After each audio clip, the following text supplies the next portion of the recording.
Sandusky County is the kind of place where you would want to raise your kids. It's very warm, it's very welcoming, it's very rural. My name is Chris Hilton. I am the sheriff of Sandusky County in Northwest Ohio. This is not the kind of place where a crime like this occurs. It's the place that something like this is a shock. In April of 2015, Heather Bogle went to work at the Whirlpool Corporation located in Clyde, Ohio. My name is Sean O'Connell. I was the lead investigator of the Heather Bogle investigation. She worked midnights, which means she would clock in roughly at 10:30 in the evening. She worked her shift and she clocked out at approximately 6:17 that following morning. She was last seen leaving the parking lot of the Whirlpool Corporation, and then she disappeared. She failed to pick up her daughter from school, and this was like clockwork. She never failed to pick up her daughter. The Sandusky County Sheriff's Department tonight is working to solve a mystery. Where is 28-year-old Heather Bogle? Her family is the one that within hours, they were posting signs, putting things on Facebook and all other types of social media. I think somebody has her and they need to bring her home. Why would they want to kidnap her? I don't know. And as the minutes and the hours went by, and people became more and more worried because they could not find her. She doesn't have any enemies that we know of. We just have no idea how this could happen. She had a lot of chaos going on. A lot of things were going on in her personal life. She was vulnerable at that point. She's an amazing woman, and she's always there for me, and we want her to know we're here for her. This is solved the old-fashioned way, bit by bit, tracking down every potential lead, because you never know when that lead turns into a break. The day after she disappeared, I get a phone call from the sheriff's office that Heather's vehicle had been located. I had road patrol unlock the vehicle, and then we popped the trunk and we saw something that we did not expect to see. I don't think anybody had a clue about the mystery, the intrigue, and the story that was going to come out of the opening of that trunk.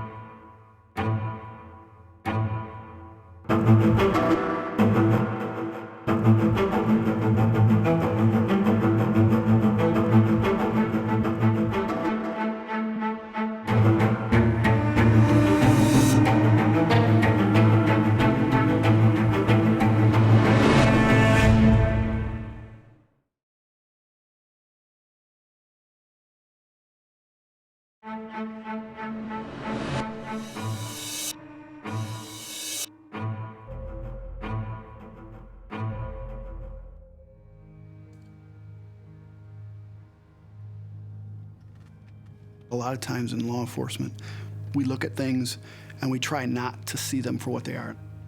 It's almost as if it's not real. But this one was different, says Sheriff Chris Hilton. What they found inside the trunk of Heather Bogle's car was painfully real. What did they find in the trunk? They found a beautiful young woman who had been savagely beaten and murdered. That beautiful young woman was Heather Bogle. When you know what she looked like when you saw the pictures of her and to see what was in the trunk of the car, it was as if they were two completely different things. And when you look at that kind of stuff, it sinks in, it's home. Her wounds told a harrowing story of torture. Unbelievably awful. And grit, says prosecutor Tim Braun. A lot of defensive wounds on the hand for blocking, bringing your hands up, protecting. What did that tell you? Told me she'd fought, that she was physically overpowered by someone, beaten down and then handcuffed. Cause of death? 2 shots to the back, penetrating vital organs in her chest. Heather's body was placed in the trunk of her car, curled up in a semi-fetal position, wearing an oversized Mickey Mouse t-shirt. Looked like it had been posed to create a certain effect. Her hands were coiled up. It looked like a child sleeping to some degree. Heather's hair had been chopped off at the scalp, Imagine taking like a pocket knife and just going like this with it. Just picking it up and chopping it off. and her fingernails cut down to the cuticles. Possibly her murderer's attempt to destroy DNA, says Braun. So somebody had cleaned her up extremely carefully after she died. Who would want to do this to her? A psychopath. Lord, we're praying for wisdom and understanding, Lord God, and I pray for the family of Heather this evening. Father, I pray for her friends. Father, I pray Shocked, frightened, and grief-struck, the locals turned out in droves, demanding justice for Heather Bogle and holding benefits for her 5-year-old daughter, Mackenzie. The woman who walks out of the Whirlpool factory at 6:17 a.m. Heather Bogle. Who is she? A 28-year-old single mother who worked hard at that factory to provide a wonderful life for her daughter. She was well liked. With dreams for a better life, Heather had just finished nursing school. She wanted something better than working at Whirlpool. Not that Whirlpool's bad, but she wanted some more for herself and for her daughter. But the days leading up to her death were fraught with tension. She had just failed her nursing board exams and was in the midst of an ugly breakup. For the past year, Heather had been involved in her first same-sex relationship with a woman she met at Whirlpool, Carmela Badillo, but they'd just had a big blow-up. There had been threats made, hadn't there? Yeah, there had been, yes, the text messages and the phone calls and some of the exchanges were very, very nasty. Lead Detective Sean O'Connell says Carmela was one of the first people he looked at. There was some type of a verbal altercation between Heather and her girlfriend, Carmela, that Wednesday. Heather goes in to work on Wednesday evening and leaves work Thursday morning not to be seen. But after examining Carmela's phone records and speaking to her several times, O'Connell determined Carmela was not the killer. You were comfortable ruling her out. Absolutely. He was not so quick to rule out this woman, Kiana Boer, a single mother who lived in the apartment complex where Heather's car and body were discovered. Is it fair to say your interactions with Kiana Boer early on raised your suspicion about her? Absolutely. Absolutely. Yeah, from her demeanor, from her reluctancy and wanting to talk to us, yeah, absolutely. But even more than that, it was that Mickey Mouse shirt on Heather Bogle's body. There was some speculation that the shirt that was found on Heather Bogle, again, it's a red XL Mickey Mouse type t-shirt. Kiana Boer was seen to be wearing that same type of t-shirt. Andy says her Facebook postings read like a confession, referenced here in the police report. Kiana's making statements on her Facebook page that I can't believe what happened just happened. O'Connell says she also makes mention in another post about doing 8 to 10 years for murder and pleading insanity. The day Heather disappears? The day that she disappeared, yes, April 9th of 2015. He says he became even more suspicious when he learned that Omar Satchel, a man who served time on home invasion and firearms charges, was in Kiana's apartment the night Heather's body was found. Omar Satchel very quickly becomes a person of interest to you. He did. Why? Because of his involvement as far as being in the vicinity of the time of her body being discovered. O'Connell believed Omar knew Heather, that he sometimes sold her pot. But even more importantly, O'Connell says he found a link between Omar Satchel and what possibly could have been the gun used to kill Heather. During the course of my investigation, I find out that Omar may have stolen a small caliber type firearm.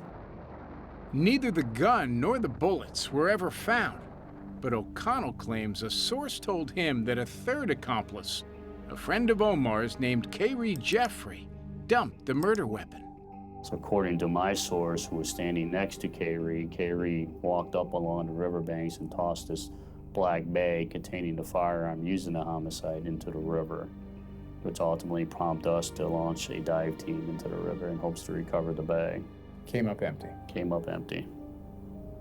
So what would the three of these people have as a motive to kill Heather Bogle? I don't know what their motive would have been. O'Connell didn't have enough to arrest them, but continued building his murder case against the three, a case newspaperman Matt Westerhold was watching with interest. He and his paper had a long history reporting on the detective. We were concerned because we didn't believe Detective O'Connell could conduct a legitimate investigation. Westerhold had just found his next big story. Was this bad police work, or was he a bad cop? It was both.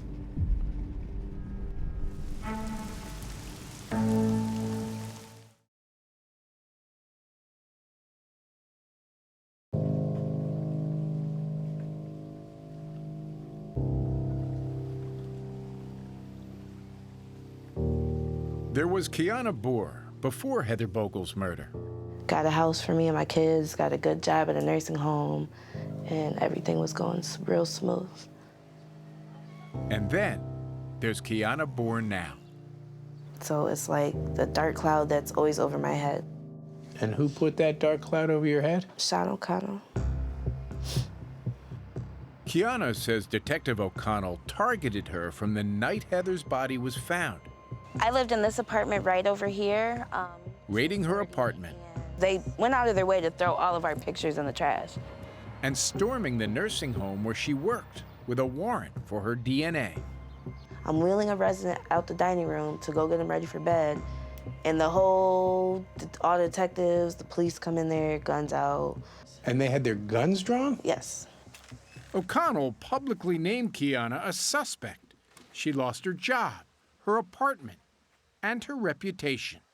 I had to keep my son out of school. I have people in my inbox telling me I'm a monster and me and my kids deserve to die and all type of stuff because what he told the newspaper and the newspaper put out there. Kiana says she was an easy target, poor, black, and voiceless. She says O'Connell never even asked her if she had an alibi. He never did that because he wasn't interested in ruling me out. He was just interested in making me guilty. He was trying to find facts that would fit his theory that you were involved. Correct. Kiana had several run-ins with Sean O'Connell before. He helped put her ex-boyfriend in prison for a mandatory 10 years on a drug charge. She says that's what she was talking about in her Facebook post that O'Connell found so incriminating. And the only reason why I would have posted about the 8 to 10 years is because I was upset that my child's father just got 10 years mandatory for his first drug offense. Here he is doing 10 years for a drug Correct. offense, and there are people who get 8 to 10 for murder by pleading Correct. insanity. That's what you were posting? Correct. And it didn't have anything to do Nothing at all. with Heather Bogle? No. And that Mickey Mouse shirt found on Heather's body, the one he insinuated belonged to Kiana? Was it your shirt? No. I only owned one Mickey Mouse hoodie, well, sweatshirt in my life. So it's a sweatshirt, not a T-shirt. You don't own a T-shirt. No. Were you involved in the death of Heather Bogle? No. Did you cover up, have any role in covering up Heather Bogle's death? No. Desperate to clear her name, Kiana contacted Matt Westerhold, managing editor of the Sandusky Register. I've never had a criminal suspect come to me and say, hey, I'm being targeted by police for a murder I didn't commit. That's never happened. He quickly came to believe O'Connell was framing her. If you interview Kiana Boer, she's very believable, and it seemed obvious that she didn't know anything about this. Westerhold had been covering Sean O'Connell and his then boss, former Sheriff Eric Overmeyer, for years, publishing numerous reports accusing them of corruption and incompetence. One headline that the paper ran. The headline is, Sheriff Overmeyer and Detective O'Connell have a history botching high-profile cases. Right. Fair headline? Yeah, absolutely. We probably documented a half dozen different cases where the families involved, were complaining bitterly about how they were treated by law enforcement. And there was no doubt in my mind that they were botching these investigations. My guest today is Kiana Boer. Westerhold featured Kiana's story on his webcast several times. Do you consider yourself a victim of Detective O'Connell's? I very much do. He was determined to keep the pressure on O'Connell. We like to say that's who we are, that's what we do. In this case, we turned out to be a consistent, persistent watchdog that didn't give up. Despite the public scrutiny, O'Connell spent 1 year and 2 months pursuing his theory that Kiana, Omar, and Kayri acted together to kill Heather Bogle, even in the face of strong scientific evidence to the contrary. Authorities found DNA under Heather's cuticle, they believed left by her killer. But it didn't come back as Omar Satchel's. It did not. Didn't come back as Kiana Boer's. It did not. Didn't come back as Kayri Jeffries. It did not. So the fact that the DNA under her fingernails does not belong to any of those three doesn't rule them out in your mind. It does not. But in his report to the prosecutor seeking an indictment, O'Connell didn't even mention that the DNA did not match, an omission that would soon come out in the open. Just 1 week later, Detective O'Connell was taken off the case and placed on leave. I knew the end was coming. He was forced to resign. He wasn't the only one in trouble. I take full responsibility today. Sheriff Overmeyer was arrested and sent to prison for stealing drugs. Sounds to me like law enforcement in the Sandusky County Sheriff's Department, not in tip-top shape. Between Overmeyer and O'Connell? Well, yeah, if your sheriff, who is the lead officer of your criminal drug task force, has an addiction problem, you got problems. O'Connell's Bogle file was handed over to the State Bureau of Investigations. What they discovered was not only shocking, says Chris Hilton, who took over as sheriff, it was criminal. He attempted to indict people for murder that had absolutely nothing to do with it. Is this a case of a cop being overly ambitious? Is this racism, or is this incompetence? Anything I could say would be pure speculation. Nobody knows the case better than you. What do you think? I'm going to say it's a little combination of everything you just said. Newly elected Sandusky County prosecutor Tim Braun agreed. He opened a criminal investigation that led to O'Connell's arrest and indictment on 4 felony charges. He lied. He falsified police reports. He tampered with evidence. He tried to make a case that he didn't have, and he tried to push it through. O'Connell was charged with misleading a public official and destroying, concealing, and tampering with evidence. You're looking at some serious charges. I'm looking at some very serious charges. Did you mishandle evidence? Absolutely not. Did you knowingly make false statements? Absolutely not. Alter, destroy, conceal, remove evidence? Of course not. So where are they getting it from? They're getting it from speculation. That's not how Chris Hilton sees it. Was there any reason to focus on Kiana Boer? After the first day or two, I would say no. She had nothing to do with it. And neither, he says, did Omar Satchel or Kayri Jeffrey. The BCI investigation showed the 3 suspects never knew Heather, never met Heather, never sold her pot. But Sean O'Connell still stands behind his investigation, right or wrong. So you can be wrong, but that doesn't mean you had tunnel vision. I could be, detectives are wrong all the time. You were just wrong. I'm not even here to say that I'm wrong because the investigation, I never had the opportunity to close out. That job fell to the new sheriff, and he wasn't going to stop until he got it right. I knew it was a solvable case. I just knew it had to be done right. I said, we're going to open this up to the point where it just happened. Every lead, every person, everybody is a suspect until we can eliminate them. And that's what we did.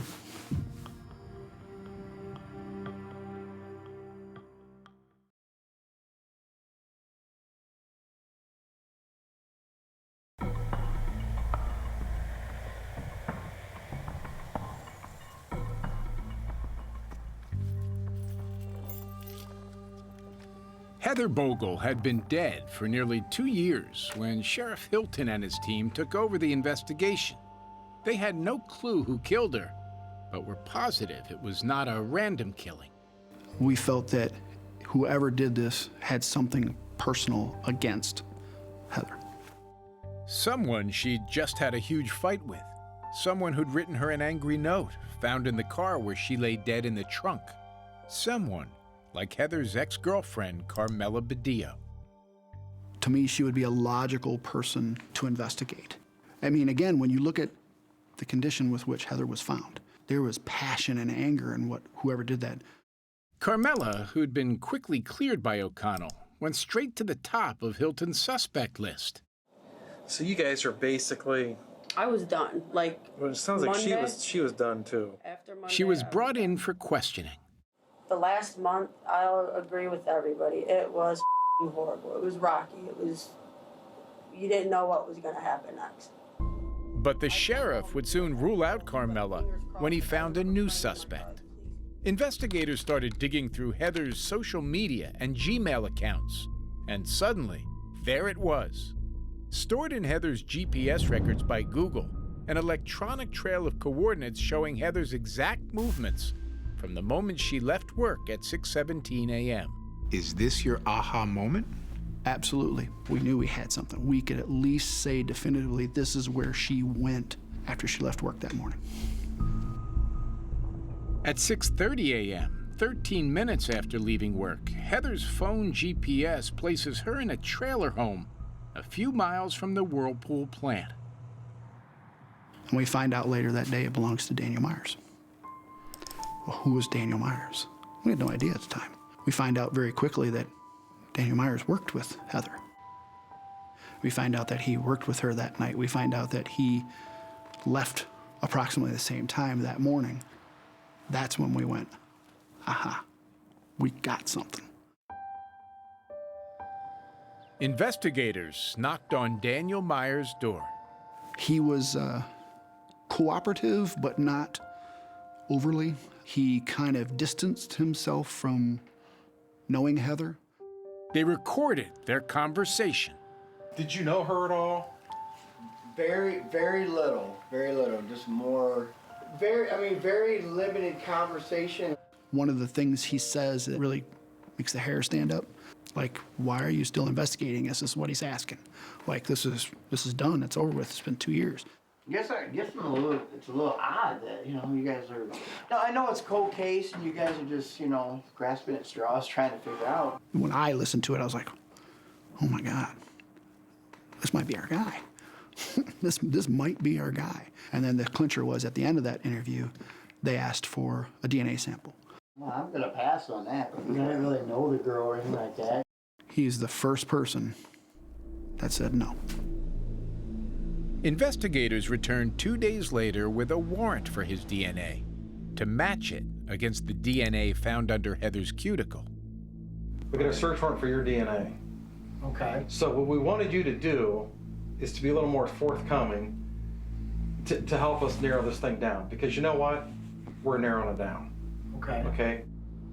They got their sample, and results came back 5 days later. My major came into my office and he says, Sheriff, that DNA belongs to Danny Myers. I think we almost wanted to break into tears. It was like we have him. We got him. They learned this man who said he barely knew Heather Bogle had contributed $125 and wrote a warm condolence note on her GoFundMe page and made sure people knew he was at Heather's funeral. He signs the registry book at her funeral? Yes.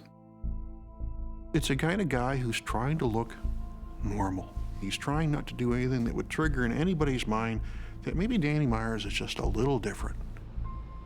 It turns out Daniel Myers had been hiding in plain sight all along. Shortly after Heather's murder, a Whirlpool employee sent an email to Detective Sean O'Connell saying she knew someone capable of this crime.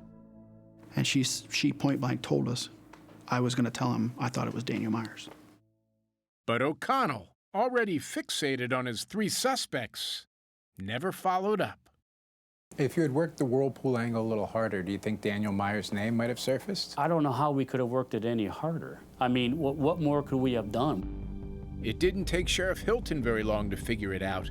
Just 5 months after opening the new investigation, he and his team arrested the single father at a summer campground. And the only thing that he ever said was, "Oh my God, they're here to get me." And then we took him into custody, and that was pretty much the last thing he said to us. I think you got a story to tell. We'd like to hear it, okay? Searching the trailer, investigators never found the gun or bullets that killed Heather, but they did find damning evidence. New floorboards bought less than a week after her murder. Meaning what? Meaning we believe we found where she was murdered, in his trailer. And he would have replaced the subflooring because it was covered in blood? Blood, possible bullet holes, any number of reasons. You got to cover it up. The trailer yielded other secrets. He liked to keep women's underwear in his safe. Slowly, they began piecing together a disturbing picture of a sexual predator, a man focused on control, domination, and humiliation. He had videos and of himself with women and other women. He was very disturbing when it comes to his sexual fetishes. After Daniel Myers' arrest, 10 women came forward, saying he raped them. None of them went to the police beforehand and said, "This guy at the plant sexually attacked me in his trailer." They were all embarrassed and ashamed by it. Investigators say Myers picked women he thought would stay silent. And what better way to solidify that than to find ones that are vulnerable? And Heather Bogle was vulnerable. She was reeling over her nasty breakup with Carmela. And they learned from Myers, she was also upset over a text her brother sent calling her too stupid to pass her licensed practical nursing exam. And here's Daniel Myers. Come tell me all about it. That's right. She went to his trailer, says Braun, expecting a friend, but finding a killer. I think it happened immediately as soon as she came in the door. I think he came onto her sexually. She probably immediately rejected him. I think he grabbed her. I think she punched him in the face. We know he had one cracked tooth and one broken tooth that he repaired with super glue. And then I think he physically overpowered her, beat her into submission, handcuffed her, beat her some more, stripped her, probably had her on the bed. And we know that because he ended up replacing his mattress at the end of the month after the homicide occurred. And I think he tortured her for a long time, and then I think he shot and killed her. Do you think Danny Myers could be a serial killer? I've always considered that a possibility, and a relatively strong one. Interested in learning more about the case? See the evidence photos on Facebook at 48 Hours.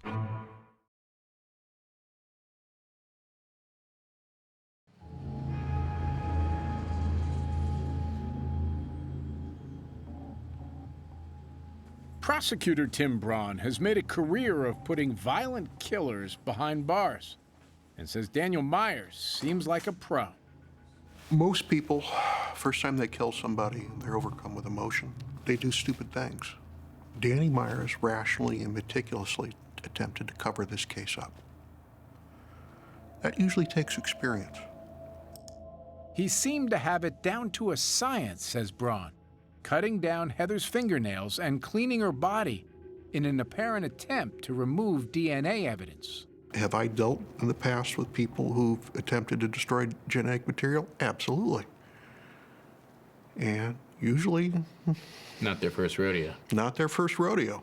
And they get good at covering up because they want to do it again. And so when I saw that, yeah, it raised a lot of questions in my mind.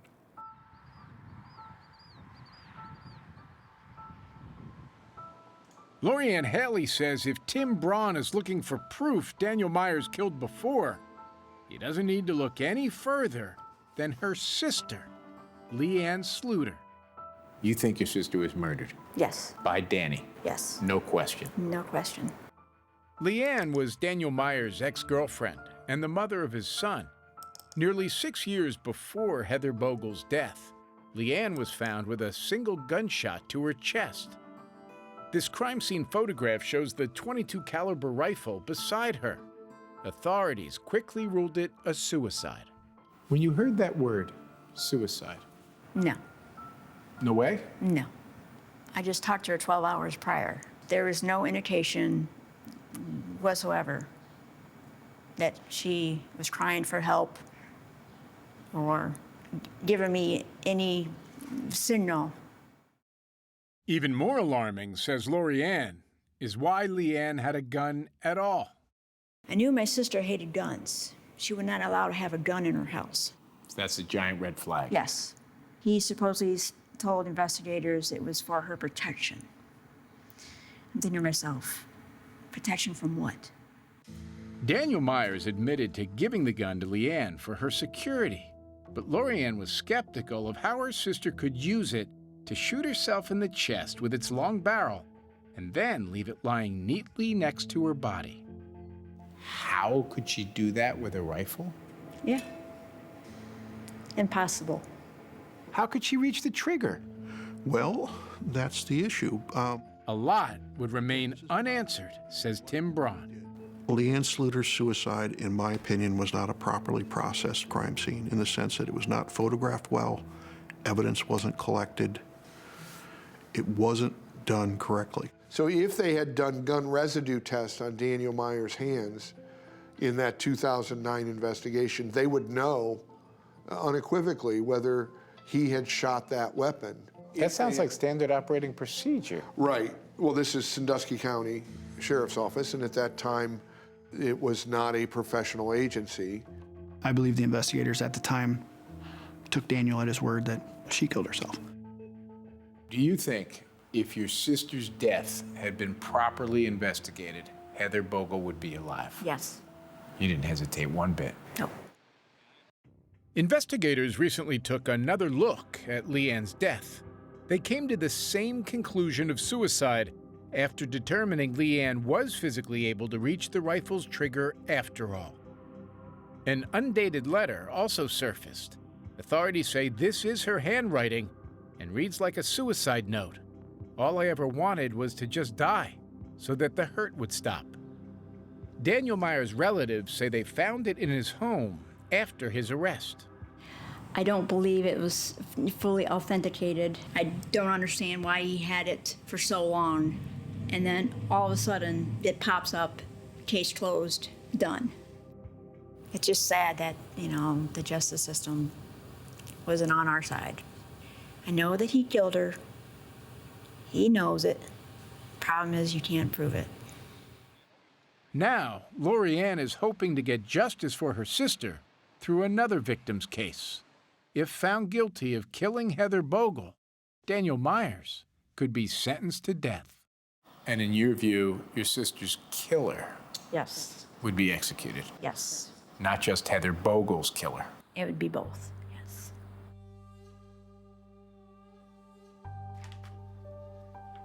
How strong a case do you have?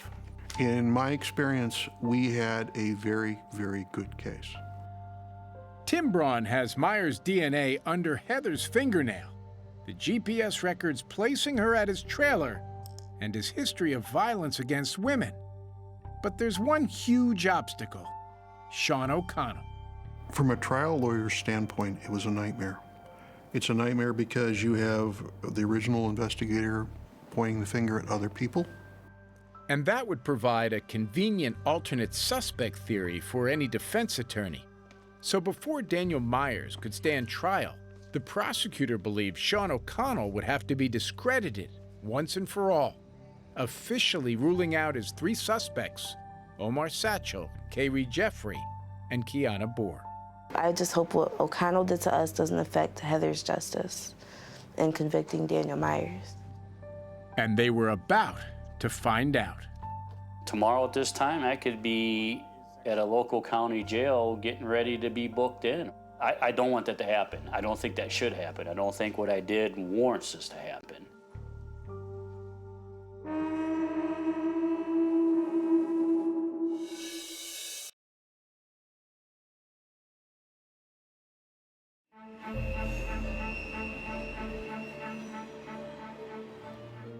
It was a stunning change of fortune.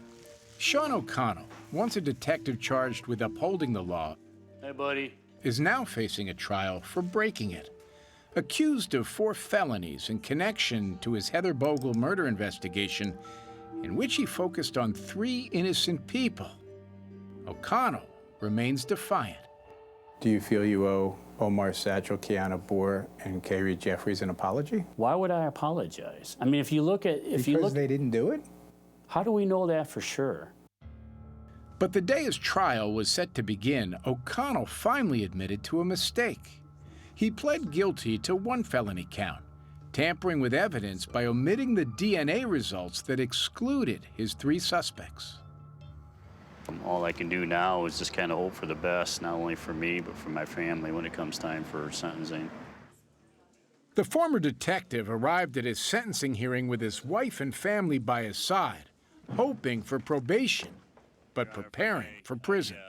When I took this investigation, as I've done with many other investigations throughout my career, O'Connell addressed the court in a plea for leniency. I wasn't purposely trying to leave out anything. I was just trying to highlight what I had at that point. Judge Patricia Cosgrove zeroed in on his failure to report the DNA results. Why didn't you include that? You're right, Your Honor. I did not include it, and I take full responsibility for that. And for what it's worth, I apologize for not doing that. But again, I did that because I was simply trying to get the prosecutor a feel on why I thought it was these 3 people. One of those 3 people, Kiana Boer, finally got the chance to address the man she says ruined her life. I have lost time with my children, time with my family. I have lost friends. I have lost family. I have pretty much lost every single thing that I've had because of this man, and I'm still trying to get it back. After listening to all the testimony, Judge Cosgrove took a hard line. I gave him some consideration for his 25 years of service, his military service, his volunteer work, but he has to go to prison. This has to send a message to other law enforcement officers, hey, when you look at a case, look at all of it. And when you present a case, present all of it. Today's the day of sentencing. Take him into custody. Sean O'Connell was sentenced to 2 years in state prison. What about O'Connell? The newspaper man who had covered O'Connell through the years, in this case and several others, was overwhelmed. Just hits you deep, huh? The families. It was a moment of vindication for the families that he hurt, because he hurt them so bad, and he could have, it would have been so easy to just do the right thing. Is Sean O'Connell where he should be? In prison? Anytime somebody that wears the same badge that I do gets in trouble, breaks the law, is convicted of a crime, they need to pay for it. I believe he is where he should be. With the O'Connell case now resolved, Braun was finally ready to take on Daniel Myers in court. We had more than enough to prove it beyond a reasonable doubt. But within days of the trial starting, Myers derailed the proceedings. You all right? What's going on? He was found face down in his cell, 1, 2, 3. dazed and incoherent, in what turned out to be a failed suicide attempt. Do I think he was trying to commit suicide? I think he was trying to create a medical emergency. Buy some time? Buy some time. But time finally ran out. Daniel Myers chose to plead guilty rather than face the possibility of a death sentence. You understand that a plea of guilty is a complete admission of guilt.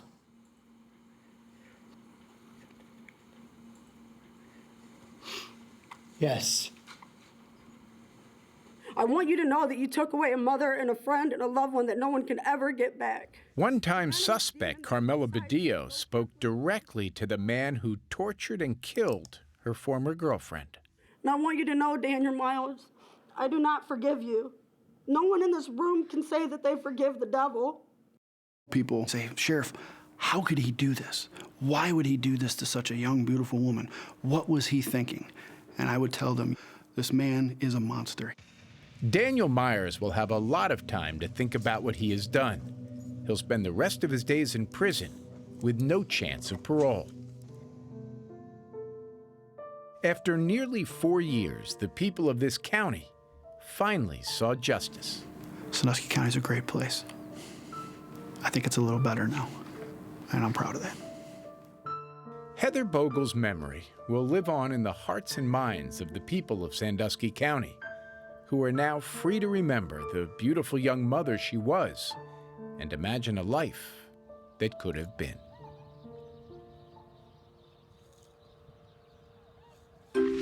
Right now, it seems as if everything is unpredictable. We're all stuck at home. And like you, I'm feeling a bit helpless right now. But I want you to know we are here for you. All working together. You are not alone. That's right. Because we're all in this. And we're all in this. We're all in this together.